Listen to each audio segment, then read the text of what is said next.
हरे कृष्णा। आज चर्चा करने का प्रयास करेंगे 11वें अध्याय का 15 नंबर श्लोक। अर्जुन उवाच पश्यामि देवांस्तव देव देहे सर्वांस्तथा भूत विशेष संघान ब्रह्माणमीशं कमलासनस्थं ऋषिंश्च सर्वानुरगांश दिव्यान। इसको गाने का तरीका इस प्रकार से बड़ा सुंदर है, फिर से गाते हैं। अर्जुन उवाच पश्यामि देवांस्तव देव देहे सर्वांस्तथा भूत विशेष संघान ब्रह्माणमीशं कमलासनस्थं ऋषिंश्च सर्वानुरगांश्च दिव्यान। ठीक है, संस्कृत देखिए। अर्जुन उवाच, स्पष्ट है, अर्जुन ने कहा। पश्यामि, मैं देख रहा हूं। सर्वान देवांश, सभी देवताओं को। कहा देख रहे हो? तब आपके देव मतलब हे कृष्णा, हे प्रभु, आपके देहे, देह में देख रहा हूं। तथा भूत विशेष संघान, आपने वो सुना संगठन, जब कृष्ण भावनामृत संघ, संघ शब्द सुना होगा, संघ मतलब ग्रुप। तो भूत विशेष संघान, कुछ विशेष जीवों के ग्रुप को, समूह को भी देखा। सारे देवताओं को भी देखा। पश्यामी मतलब देख रहा हूं, मतलब कंटिन्यूअस टेंस में।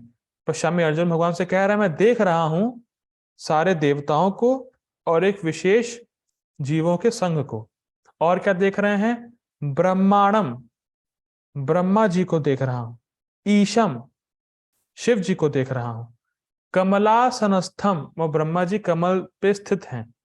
ऋषिंश्च, ऋषियों को देख रहा हूं। सर्वान उर्गांश्च, उर्ग का मतलब होता है, उर्गान का मतलब होता है जो अपने शरीर से चलते हैं। ऐसे प्राणी जो अपने शरीर से चलते हैं और उनको कहते हैं सर्प।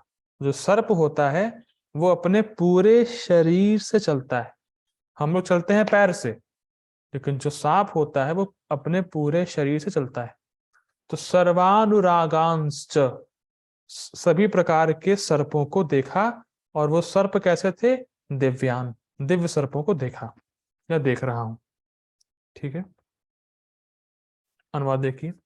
अर्जुन ने कहा, हे भगवान कृष्ण, मैं आपके शरीर में सारे देवताओं तथा अन्य विविध जीवों को एकत्र देख रहा हूं, मतलब समूह में देख रहा हूं, संघ में देख रहा हूं। मैं कमल पर आसीन ब्रह्मा, शिव जी तथा समस्त ऋषियों एवं दिव्य सर्पों को देख रहा हूं। स्पष्ट है। गीता भूषण टीका। अर्जुन ने क्या कहा, ये लिंक है। देखिए, अभी तक जो अर्जुन विश्व रूप में देख रहे थे वो संजय धृतराष्ट्र को बता रहे थे। पर अब अर्जुन जो डायरेक्टली क्या देख रहे हैं वो बताया जा रहा है।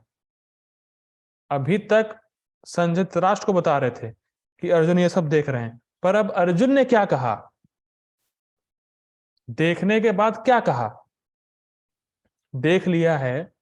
देखिए, जो अर्जुन देख रहे थे वो बातें संजय धृतराष्ट्र को बता रहे थे, पर देखने के बाद अर्जुन ने क्या कहा, कहा क्या भगवान से, क्या बोला अर्जुन, वो अब इस श्लोक से शुरू हो गया है। ठीक, यह अब 17 श्लोकों में वर्णित किया जाएगा, मतलब 15 से लेके 17 तक। तो 15 + 17 कितने श्लोकों तक चलेगा? यहाँ पे कौन मैथ्स जानता है? मेरे ख्याल से अपूर्व प्रभु जी, आप बताइए, टेक्स्ट कीजिएगा मुझे कि कितने श्लोक तक चलेगा अब अर्जुन की प्रार्थनाएं। आगे 17 श्लोकों तक कहा जाएगा, तो कौन से श्लोक तक कहा जाएगा? किसकी मैथ्स तेज है?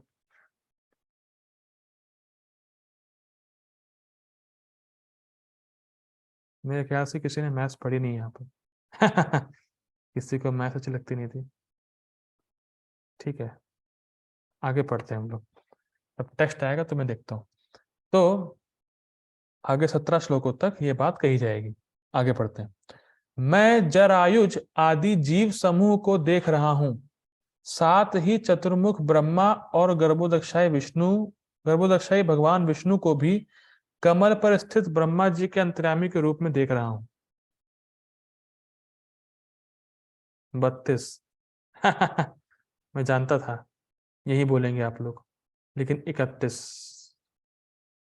प्रभु जी 31 कैसे? क्योंकि 15वां श्लोक भी तो इंक्लूड है ना। तो 31 श्लोकों तक अर्जुन की प्रार्थना है, ठीक है ना। अब आगे पढ़ते हैं। मैं जरायुज, देखिए जरायुज का अर्थ क्या है?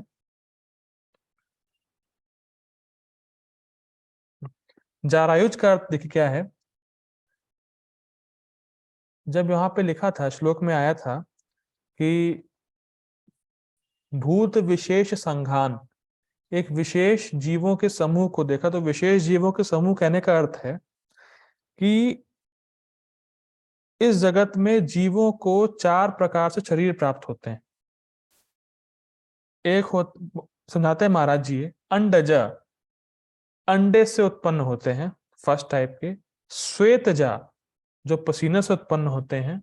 गर्भजा, जो गर्भ से उत्पन्न होते हैं। और बीज, जो पेड़ पौधे जाते हैं जो बीज से उत्पन्न होते हैं। तो इन 4 प्रकार से जीवों को शरीर मिलता है, अंडे से, पसीने से, गर्भ से और बीज वगैरह जो पेड़ के बीज होते हैं। तो इन चारों को एकत्र देखा। इन चारों प्रकार के जीवों को, जो अलग अलग जगह से उत्पन्न होते हैं, उनका जो उत्पन्न होने का सोर्स है वो अलग अलग है, उन सबको एक साथ देखा अर्जुन ने। और दूसरा ब्रह्मा जी को देखा, गर्भोदशाय विष्णु को देखा, और मैं वासुकी आदि सर्पों को भी देख रहा हूं। ठीक है, सर्पों को तो अर्जुन ने देखा, और शिव जी को भी देखा था। तात्पर्य, अर्जुन ब्रह्मांड की प्रत्येक वस्तु देखता है, अतः वह ब्रह्मांड के प्रथम प्राणी ब्रह्मा को तथा उस दिव्य सर्प को, जिस पे गर्भोदक्षा विष्णु ब्रह्मांड के अधोतल में शयन करते हैं, मतलब नीचे के इस सरफेस पे शयन करते हैं, उनको भी देखता है। इस शेष शैया के नाग को वासुकी भी कहते हैं। अन्य सर्पों को भी वासुकी कहा जाता है। अर्जुन गर्भोदक्षाय विष्णु से लेकर कमल लोक स्थित ब्रह्मांड के शीर्षस्थ भाग को, जहां ब्रह्मांड के प्रथम जीव ब्रह्मा निवास करते हैं, जो कि टॉप मोस्ट प्लैनेट है, देख सकता है। मतलब अर्जुन एक ब्रह्मांड के सबसे नीचे से लेके, जहां गर्भोदक्षाय विष्णु है, टॉप तक जहां ब्रह्मा जी का लोक है, सब कुछ देख रहा है। कहने का अर्थ ये है। ठीक है, ठीक है। इसका अर्थ यह है कि अर्जुन आदि से अंत तक की सारी वस्तुएं अपने रथ में एक ही स्थान पर बैठे बैठे देख सकता था। यह सब भगवान कृष्ण की कृपा से ही संभव हो सका। तो क्या कृपा थी? दिव्य चक्षु। ठीक है, समझाना कुछ नहीं है, बड़े इजी श्लोक है आज के। ठीक है, 11वें अध्याय का 16 नंबर श्लोक। अनेक बाहु उदरवक्त्र नेत्रम पश्यामि त्वं सर्वतो अनंत रूपम नान्तं न मध्यम न पुनस्तवादिम पश्यामि विश्वेश्वर विश्वरूप। मैं फिर गाता हूं, देखिए अर्जुन की प्रार्थनाएं हैं, इसको गा के हम शुद्ध होते हैं। अनेक बाहु उदरवक्त्र नेत्रम पश्यामि त्वां सर्वतो अनंत रूपम नान्तं न मध्यम न पुनस्तवादिम पश्यामि विश्वेश्वर विश्वरूप। देखिए क्या है, और क्या देखा अर्जुन ने? अनेक बाहु, अनेक भुजाएं देखी। उदर मतलब अनेक पेट देखे। वक्त्र मतलब अनेक मुख देखे। नेत्र मतलब बहुत सारे नेत्र देखे। पश्यामी मतलब मैं देख रहा हूं। त्वाम, आप में। सर्वतो अनंत रूपम, और सर्वत्र फैले अनंत रूपों को देख रहा हूं। अर्जुन कह रहे हैं, ना अंतम न मध्यम न पुनस्तवादिम, ये बहुत सुंदर है। ना मैं आप में अंत देखता हूं, ना मध्य देख रहा हूं, ना आदि देख रहा हूं। ना मुझे आप में अंत दिखता है, मध्य दिखता है, और ना आदि दिखता है। अब बहुत सुंदर बात है, अगर मान लीजिए मेरा वीडियो ऑन होगा नहीं, ठीक है, मैं ऑन बटन प्रेस करता हूँ, दिख रहा है थोड़ा बहुत। अगर मान लीजिए आपको, जो मेरा कमरा है, इस कमरे के आपको मिडल को देखना है, मतलब आप अगर उसको नापेंगे यहां से यहां तक, देखिए मेरा वीडियो ऑफ हो गया, आपको समझ में आ रहा होगा। अगर आपको मेरे कमरे को नापना है इधर से इधर तक ये पूरा, तो आपको मिडल फाइंड आउट, अगर मैं कहूँ आपसे कि आप उसका बीच दिखाइए या बीच ढूंढिए कि बीच का कहाँ स्थान है, तो आप कैसे ढूंढेंगे इसको? मैं फिर रिपीट कर रहा हूं, अगर आपको इस कमरे का बीच का स्थान फाइंड आउट करना है तो आप कैसे पता लगाएंगे उसको?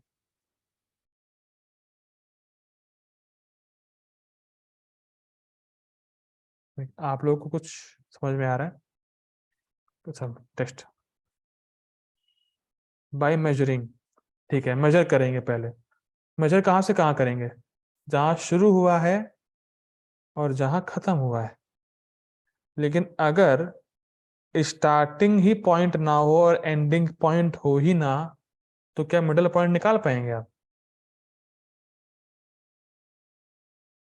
मैं फिर रिपीट कर रहा हूँ, अगर स्टार्टिंग वक्त कह रहा है मेजर करके मैं उसको नापूंगी या नापेंगे, तो कैसे नापेंगे? जब स्टार्टिंग से एंड तक जाएंगे तब तो नापेंगे, उसके बीच का हिस्सा निकाल लेंगे। लेकिन जब स्टार्टिंग ही नहीं है और एंड ही नहीं है, तो मिडल होगा नहीं होगा? सिंपल सी बात है, नहीं होगा।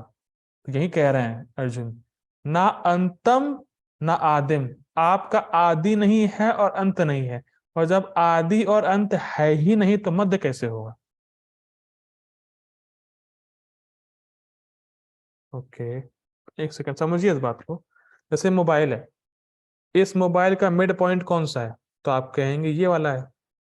कैसे कह पा रहे हैं? क्योंकि आप देख रहे हैं ये यहाँ शुरू हुआ है और यहाँ एंड हुआ है। मेरा वीडियो अटक रहा है बीच बीच में, ठीक है ना? आपको गेस हो रहा होगा। अगर आप अपने मोबाइल को पकड़ेंगे तो ये स्टार्ट हुआ और यहाँ एंड हुआ, तो मिड यहाँ निकाला आपने। लेकिन अगर स्टार्टिंग पॉइंट ही ना हो और एंड पॉइंट ही ना हो, फिर कैसे करेंगे? तो आप मिड निकाल ही नहीं पाएंगे, या निकलेगा ही नहीं। तो इसीलिए अर्जुन कह रहे हैं ना, आपका ना आदि है, स्टार्टिंग पॉइंट भी नहीं दिख रहा मुझे, ना एंड दिख रहा है, तो मध्य तो अपने आप ही नहीं होगा। ठीक है। पश्यामि विश्वेश्वर विश्व रूपा, मैं आपको विश्व के ईश के रूप में देख रहा हूं, यानी विश्व के कंट्रोलर के रूप में देख रहा हूं, और मैं आपका विश्व रूप देख रहा हूं। ठीक है। हे विश्वेश्वर, हे विश्वरूप, मैं आपके शरीर में अनेकानेक हाथ, पेट, मुंह तथा आंखें देख रहा हूं, जो सर्वत्र फैले हैं और जिनका अंत नहीं है। आप में ना अंत दिखता है, ना मध्य और ना आदि। कहने का मतलब है, जब आदि और अंत है ही नहीं तो मिड भी नहीं होगा। या मान लीजिए अगर आदि है और अंत नहीं है तो भी मिड नहीं होगा। दोनों मिड के लिए दोनों होने चाहिए। ठीक है ना? आगे पढ़ते हैं। गीता भूषण टीका। अर्जुन अब देवता और अन्य वस्तुओं का वर्णन करेंगे जिन्हें उन्होंने विश्व रूप के शरीर में देखा। हे विश्वरूप अर्थात प्रथम पुरुष महाविष्णु। अब देखिए, ये मुझे समझ में नहीं आई बात कि यहाँ महाविष्णु क्यों कह रहे हैं, क्योंकि हम लोग पढ़ चुके हैं कि जो विश्व रूप है वो भौतिक है। तो ये अंडरस्टैंडिंग क्लियर नहीं हो पाई, लेकिन बलदेव विद्याभूषण जी यहाँ महाविष्णु कह रहे हैं, तो मैं इतना ही समझ पाया, मेरी अंडरस्टैंडिंग इतनी हो पाई कि भगवान ने महाविष्णु का भी रूप उनको दिखाया होगा। जिस प्रकार से गर्भोदशा विष्णु को दिखाया, उसी प्रकार से अर्जुन को महाविष्णु भी दिखे होंगे इस विश्व रूप में। ठीक है। तात्पर्य, कृष्ण भगवान है और असीम है, अतः उनके माध्यम से सब कुछ देखा जा सकता है। मतलब ठीक है, सब जगह है तो उनके माध्यम से हम हर चीज देख सकते हैं। स्पष्ट है। प्रभुपाद जी का परपोर्ट इतना ही है। ठीक है। अब इसको अलग तरीके से गाएंगे। किरीटिनम गदिनम चक्रणम च तेजो राशिम सर्वतो दीप्तिमन्तम पश्यामि त्वां दुर्निरीक्षयं समन्तात् दीप्तानलर दीप दीप्तानलाकर द्वितीयं प्रमेयम् किरीटिनं गदिनं चक्रिणं च तेजो राशिं सर्वतो दीप्तिमन्तं पश्यामि त्वां दुर्निरीक्षयं समन्तात् दीप्तानलाकर द्वितीयं प्रमेयम्। ठीक है। ये 11वें अध्याय का 17 नंबर श्लोक है। देखिए, किरीटिनम, इसका मतलब मुकुटों से युक्त, गदिनम, गदाओं से युक्त, चक्रिणम, हाथों में चक्र से युक्त, तेजो राशिम, तेजो राशि मतलब तेज से युक्त, सर्वतो दीप्तिमंतम, मतलब हर जगह आपकी दीप्ति, आपका तेज, आपका प्रकाश फैला हुआ है। हम लोग कल ही सुन चुके हैं कि भगवान के विश्व रूप के तेज की तुलना 1000 सूर्य अगर एक साथ आकाश में उदित हो जाएं, उसके समान भी नहीं है। ठीक, तो भगवान का तेज सर्वतो हर जगह फैला हुआ है। पश्यामी, मैं इसको देख रहा हूं। त्वाम दुर्निरीक्षयम, ये शब्द बड़ा इंपॉर्टेंट है। दुर्निरीक्षयम, देखिए, इक्ष का मतलब होता है देखना, निरीक्ष का मतलब होता है अच्छे प्रकार से देखना, और दुर्निरीक्षम का मतलब है अच्छे प्रकार से ना देखना। मैं फिर रिपीट कर रहा हूं, पश्यामि त्वाम दुर्निरीक्षयम। इक्ष का मतलब होता है देखना, निरीक्ष का मतलब अच्छे प्रकार से देखना, और दुर्निरीक्ष का अर्थ है अच्छे प्रकार से नहीं देखना या ना देख सकना। यहां पे अर्थ होगा मैं अच्छे प्रकार से नहीं देख सकता। ऐसा नहीं कि भगवान दिख नहीं रहे हैं, ध्यान दीजिएगा। दुर्निरीक्ष का अर्थ होता है नहीं देख पाना। तो ऐसा नहीं कि अर्जुन नहीं देख पा रहे थे, पर अर्जुन अच्छे से नहीं देख सकते थे। मैं फिर रिपीट कर रहा हूं, ये थोड़ा इंपॉर्टेंट है। ऐसा नहीं कि अर्जुन को दिख नहीं रहा था, वो देख नहीं पा रहे थे, या कुछ भी उनको दिख ही नहीं रहा था, ऐसा नहीं है। पर अच्छे प्रकार से नहीं देख सकते थे क्योंकि तेज बहुत था। जैसे सुबह सुबह हमें सूर्य दिखता है कि नहीं दिखता है? ऑफ कोर्स दिखता है। लेकिन क्या हम 1 मिनट के लिए भी सूर्य को आंखें गड़ा के देख सकते हैं? नहीं देख पाएंगे, आंखों से आंसू आ जाएगा, आंख दर्द करने लगेंगी। तो उसी प्रकार से अर्जुन देख पा रहे थे, पर अच्छे प्रकार से, मतलब पूरा, मतलब वैसे देख पाना मुश्किल था क्योंकि तेज बहुत था। ठीक, समन्ता दीप्त अनला, सॉरी माफ कीजिएगा, समन्ता, समन्ता मतलब हर जगह फैला हुआ था। दीप्त अनल अर्क द्युतिम अप्रमेयम, इसको अगर तोड़ेंगे तो ऐसा आएगा, दीप्त अनल अर्क द्युतिम अप्रमेयम। कहने का अर्थ क्या है? आपकी दीप्ति अनल अर्थात अग्नि के समान है, अर्क मतलब सूर्य के समान है, और द्युति मतलब आपकी आभा, अप्रमेयम मतलब समझ पाना कठिन है। ठीक है, इसको अनुवाद देखिए इसका। आपके रूप को उसके चकाचौंध के कारण देख पाना कठिन है। दुर्निरीक्षयम, चकाचौंध मतलब आपका तेज जो है, आपकी जो आपके रूप से जो प्रकाश निकल रहा है वो बहुत ज्यादा चकाचौंध हो रही है मेरी आंखें, समझ पाना कठिन है, देख पाना कठिन है। क्योंकि वह प्रज्वलित अग्नि की भांति अथवा सूर्य के अपार प्रकाश की भांति चारों ओर फैल रहा है। देखिए, जो अग्नि होती है वो बहुत ज्वालायमान होती है, मतलब बहुत ताप होता है उसमें, ठीक है ना। और सूर्य का जो प्रकाश होता है वो सब जगह व्याप्त होता है। तो यहाँ पे दो कंपैरिजन कर रहे हैं। एक तो ताप बहुत है, मतलब बहुत हीट है, तो देख पाना कठिन हो रहा है, और ऊपर से इतना प्रकाश हर जगह फैला हुआ है तो वो भी कुछ दिख नहीं रहा है। ठीक है, तो भी मैं इस तेजोमय रूप को सर्वत्र देख रहा हूं, मतलब हर जगह है, जो अनेक मुकुटों, गदाओं तथा चक्रों से विभूषित है। ठीक है, गीताभूषण टीका। अब वे उस रूप को भिन्न तरीके से वर्णित करेंगे। यद्यपि आप दुर्निरीक्ष हैं, फिर भी आपकी कृपा से मुझे दिव्य चक्षु प्राप्त है, जिस कारण से मैं आपको देख पा रहा हूं। दुर्निरीक्ष है, देख पाना बड़ा कठिन है, लेकिन फिर भी आपने मुझे दिव्य चक्षु दी है, उसके बाद मैं थोड़ा थोड़ा देख पा रहा हूं। ठीक, यह रूप दुर्निरीक्ष इसलिए है क्योंकि सभी दिशाओं में यह अग्नि और सूर्य के समान दीप्तिमान है, इसलिए इसको माप पाना असंभव है। ठीक है, स्पष्ट है, इसमें प्रभुपाद जी ने कोई तात्पर्य नहीं लिखा है। तो हम लोग आगे बढ़ते हैं। आज सब कुछ बहुत फास्ट फास्ट हो रहा है, मैं समझ रहा हूं। ठीक है, 11वां अध्याय 18 नंबर श्लोक। त्वमक्षरं परमं वेदितव्यं, त्वमस्य विश्वस्य परम निधानम, त्वमव्ययः शाश्वत धर्म गोप्ता, सनातनस्त्वं पुरुषो मतो में। त्वमक्षरं परमं वेदितव्यं त्वमस्य विश्वस्य परम निधानम त्वमव्ययः शाश्वत धर्म गोप्ता सनातनस्त्वं पुरुषो मतो में। इसको दो तरीके से गा सकते हैं। पहला तरीका तो ये है, त्वमक्षरं परमं वेदितव्यं त्वमस्य विश्वस्य परम निधानम त्वमव्ययः शाश्वत धर्म गोप्ता सनातनस्त्वं पुरुषो मतो में। और सेकंड तरीका क्या है, त्वमक्षरं परमं वेदितव्यं त्वमस्य विश्वस्य परम निधानम त्वमव्ययः शाश्वत धर्म गोप्ता सनातनस्त्वं पुरुषो मतो में।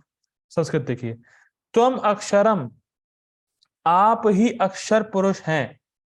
अक्षर मतलब यानी जो अपने गुणों से च्युत नहीं होते। अगर भगवान विश्व के कंट्रोलर हैं तो वो कंट्रोलर ही रहेंगे हमेशा। सबका पालन करने वाले हैं तो पालन करने वाले ही रहेंगे हमेशा। सबसे कृपालु हैं, सबसे कृपालु ही बने रहेंगे।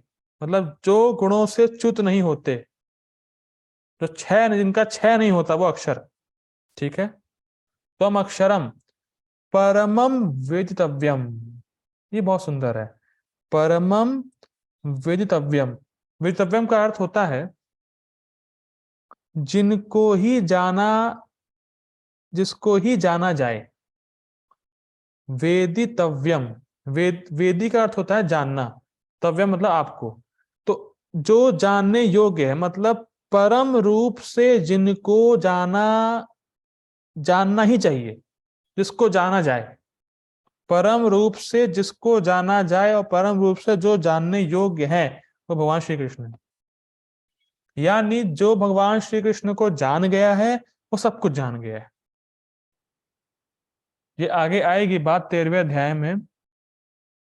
क्षेत्र क्षेत्रज्ञ ज्ञान ने, क्षेत्रज्ञ ज्ञान ने पुरुष प्रकृति। तो ने, जो ने है, जो गे है या ने है, मतलब जिसको जाना जाना चाहिए, वो भगवान श्री कृष्ण है परम रूप से।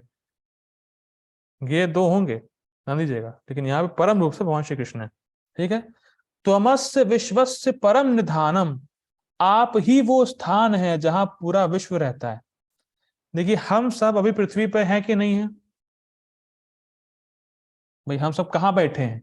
पृथ्वी के ऊपर। तो हमारा अधिष्ठान जो निधान है, माफ कीजिए, निधान जो है वो पृथ्वी है। निधान मतलब जिस जिस जगह पे जो वस्तु रखी है, जिसकी वजह से वस्तु टिकी हुई है, ऐसा समझ लीजिए। तो पृथ्वी पे हम टिके हुए हैं, तो निधान हमारा पृथ्वी है। उसी प्रकार से पूरा जगत भगवान पे टिका हुआ है, पूरा विश्व भगवान पे आश्रित है, तो भगवान परम निधानम। ठीक। तुम अव्यय शाश्वत धर्म गोप्ता, आप अव्यय हैं, मतलब आप में परिवर्तन नहीं होता है। और शाश्वत धर्म गोप्ता, आप सनातन धर्म के रक्षक हैं। देखिए, कई बार लोग प्रश्न करते हैं, सनातन धर्म, हम सनातन धर्म के, हम सनातन धर्मी हैं, सबको सनातन धर्म का पालन कराएंगे, ये है वो है। लेकिन समझ नहीं रहे कि असली सनातन धर्म है क्या। हम सनातन धर्मी हैं। देखिए, अगर आप भक्ति नहीं किए होते और आपको कोई कहता क्या आप सनातन धर्म के हैं, तो सबसे पहली जो इमेज आती है सुन के, एक गेरुआ रंग का वस्त्र, गेरुआ रंग का झंडा, दाढ़ी वाले बाबा, ये सब, यही सब आता है सुन के। हम सुनते हैं सनातन धर्म को तो यही सब फीलिंग आती है हमें, अगर भक्ति नहीं की होती। लेकिन सनातन धर्म का यहाँ पे अर्थ है भक्ति। जो जीव का शाश्वत धर्म है, जो जीव का भगवान के लिए कर्तव्य है, उसको सनातन धर्म बोलते हैं, और उसके रक्षक भगवान श्री कृष्ण हैं। शाश्वत धर्म गोप्ता, गोप्ता मतलब रक्षक या पालक। ठीक। सनातन सनातन सनातनस्तम पुरुषो मतो में, आप ही सनातन हैं और आप पुरुष हैं, ऐसा मेरा मत है। मतों में मतलब ऐसा मेरा मत है, भगवान अर्जुन कह रहे हैं भगवान श्री कृष्ण से। आप परम आद्य गे वस्तु है। आद्य मतलब आदि। ठीक। सबसे पहले गे मतलब जिसको जाना जाना चाहिए। ठीक। आप इस ब्रह्मांड के परम आधार आश्रय हैं, परम निधानम। आप अव्यय तथा प्राण पुरुष हैं। आप सनातन धर्म के पालक भगवान हैं। सनातन धर्म यहाँ पे वो हिंदू धर्म नहीं है। सनातन धर्म का यहाँ अर्थ है भक्ति। ये पालक भगवान है, यही मेरा मत है। गीता भूषण टीका। आपकी इस अचिंत्य शक्ति को देखकर मैं आपके प्रति विश्वस्त हो गया हूं, यही इस श्लोक का तात्पर्य है। बहुत सुंदर। देखिए, विश्वस्त होने का अर्थ यहाँ पे क्या समझाया जा रहा है। देखिए, ये एक, हरे कृष्णा, एक प्रश्न आया था कुछ दिन पहले। एक भक्त ने पूछा कि मेरा स्पिरिचुअल एडवांसमेंट कैसे हो सकता है। ये प्रश्न आया था। तो हम इस श्लोक से क्या सीख रहे हैं। अर्जुन कह रहे हैं कि मैं आपकी अचिंत्य शक्ति को देखकर विश्वस्त हो गया। विश्वस्त का अर्थ क्या है। देखिए, बहुत इंपॉर्टेंट बात है। भक्ति में फोकस होने के लिए ये बहुत जरूरी है कि हम समझें कि हमारे जीवन का लक्ष्य भगवान कृष्ण की सेवा है। महाराज जी कल लेक्चर में बताया था, जो लोग आए थे वो कहे थे कि ये शरीर जो है दिया गया है और इसका इसका एक कर्तव्य है। मतलब मनुष्य शरीर मिलना है, मनुष्य शरीर मिला है आपको, तो इसकी एक ड्यूटी है इस शरीर से करने की, एक लक्ष्य है, कर्तव्य है, और वो है भगवान श्री कृष्ण की सेवा। जो वो नहीं करेगा उसने, समझ लीजिए, अपना मनुष्य शरीर खराब कर लिया है, वेस्ट हो गया उसका मनुष्य शरीर। उसको मिला फिर भी सेवा नहीं करी। देखिए, बहुत सुंदर बात याद आ गई मुझे महाराज जी की। हरे कृष्णा प्रभु जी, अपू प्रभु जी। प्रभु जी, आप क्लास को समझ पा रहे हैं थोड़ा बहुत? क्यों समझ पा रहे हैं? ये थोड़ा सा डिफिकल्ट प्रश्न है। क्यों समझ पा रहे हैं? समझना चाहते हैं। समझना चाहते हैं। अच्छा, क्यों चाहते हैं समझना?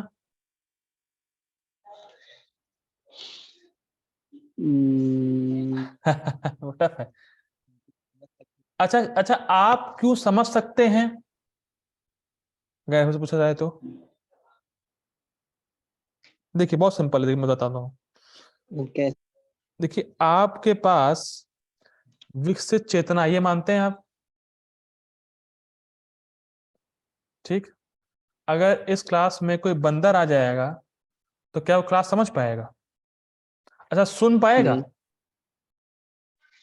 सुन तो लेगा, कान तो उसके पास भी है, आवाज तो जाएगी उसके पास, लेकिन समझ नहीं पाएगा। बहुत सुंदर महाराज जी बता रहे थे। देखिए, जो अगर, अच्छा, हरे कृष्ण प्रभु जी, मैं फिर से पूछता हूं आपसे प्रश्न।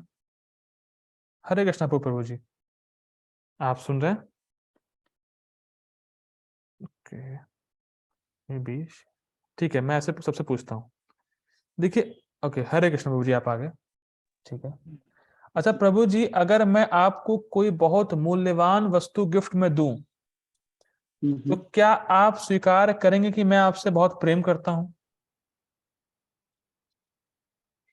हाँ। बिल्कुल स्वीकार करेंगे, ठीक, हरि बोल। अब देखिए, बहुत सुंदर पॉइंट।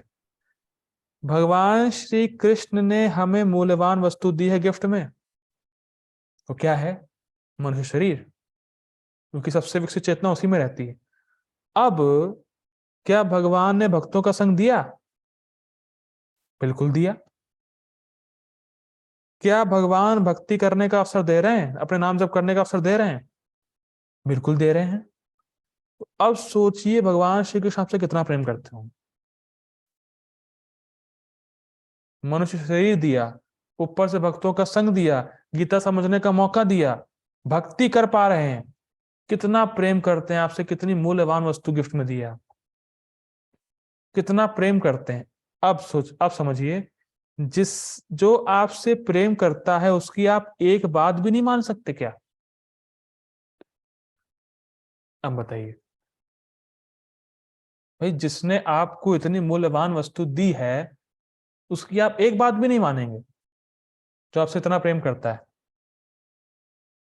भगवान क्या कह रहे हैं? एक बात, सर्वधर्मान परित्यज माम एकम शरणम व्रजा, अहम त्वाम सर्व पापेभ्यो मोक्षामि मा शुचा। एक ही बात तो कह रहे हैं, मान लो भाई, भगवान के शरणागत हो जाओ।